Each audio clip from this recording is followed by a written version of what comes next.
Today's video, I'm just going to go over the last 4 years of ownership of this 2021 Nitro Z21.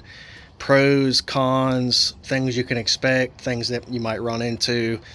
Just kind of go over how the last 4 years have been with this boat, and maybe somebody could take something from that, because I know these kind of videos and scouring the internet, anytime I had problems with the boat was a big help. So I figured maybe me posting a video could help somebody out. But yeah, let's go ahead and get started. So the first problem that I ever had was the wiring harness to this panel here. Now this controls your live wells, your bilge, your main power, everything. I have had issues with this mile per hour gauge also not working. I just haven't screwed with it because I typically just use my live unit to see what speed I'm going. Another problem is that these seats seem to come loose sometimes. I need to tighten these guys up. I mean, it's a 4-year-old boat, that's to be expected, but these seats will come loose. A lot of guys seem to have issues with these seats, like tearing or something. So far, no issues whatsoever with the seats. They've been great. The only thing I will say is that, the Nitro logo here will like blemish and kind of fade and mess up. But other than that, no tears or any major concerns with the seats. I don't know if I'm the only person that's ever had this problem, but these glove boxes, and it's only seemingly, I guess it's because the plastic expands, I don't know. But this compartment can be an immortal pain in the ass to try and open and close. And that was actually smooth. Like normally, you have to put some force in it. That's just a problem I've noticed. Not sure if many people have also experienced that. Another problem you might experience is this trailer. You see that right there? That is the noisiest, squeakiest thing on the planet. And it creaks, it clunks. You would think, oh my God, the trailer is about to fall apart when you're driving around with it, but it's fine. It's never been an issue for me. There is a solution for it though, and you can buy them online. I can't remember the name of them, but if I can figure that out, I'll put in the description. I haven't done it yet on this trailer. I haven't really cared to, but that is a solution. I actually just remembered it. It's called the Dexter kit. You can buy a Dexter kit and it will replace these shackles, whatever you want. I don't even know. Shackles, whatever that is. And it'll make your trailer smoother, ride smoother. It won't make noise and everything, but that's another problem. All right, now we're on the inside of the boat.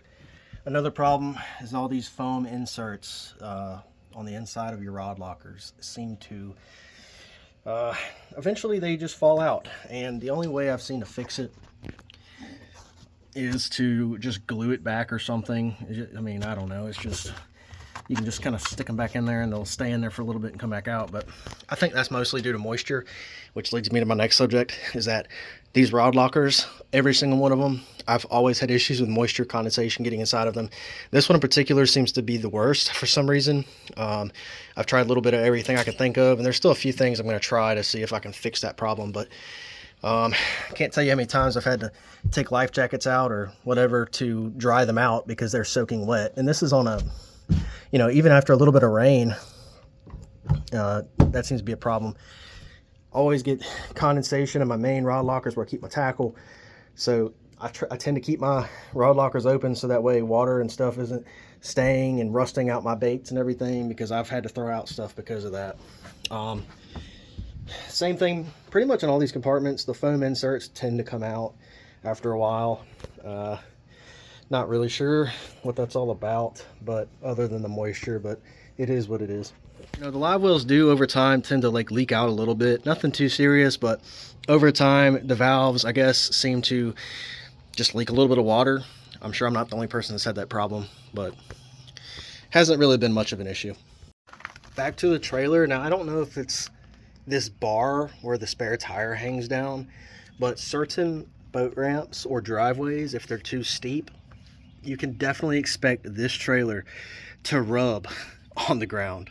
I can't tell you how many times I've pulled out of certain boat ramps and it just scrapes the asphalt, or certain driveways and whatnot. But it is what it is. It's never been a big deal, but just something to know.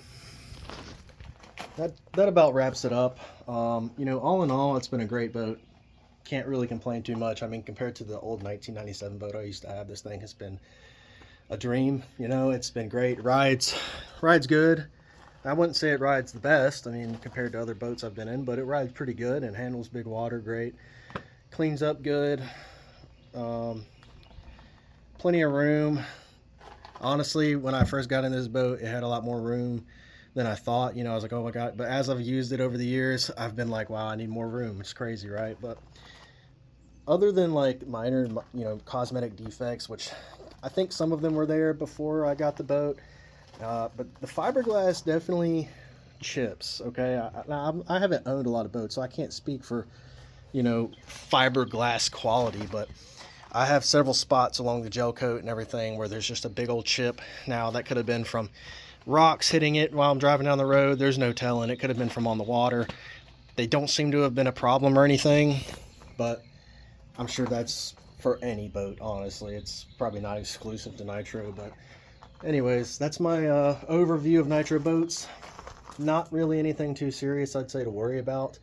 I might do a video on the Mercury as well or something, just go over some issues I've had with that, maybe the Minn Kota, because I have had some issues here and there with that. But other than that, guys, I got a new video coming out soon, fishing video. I haven't posted in a while. I've kind of been in a drought lately, but I do have some more content coming. I've been filming, and expect a good video coming up soon. With that being said, subscribe, hit the like button if you like the video, and we'll see you guys next time. Peace.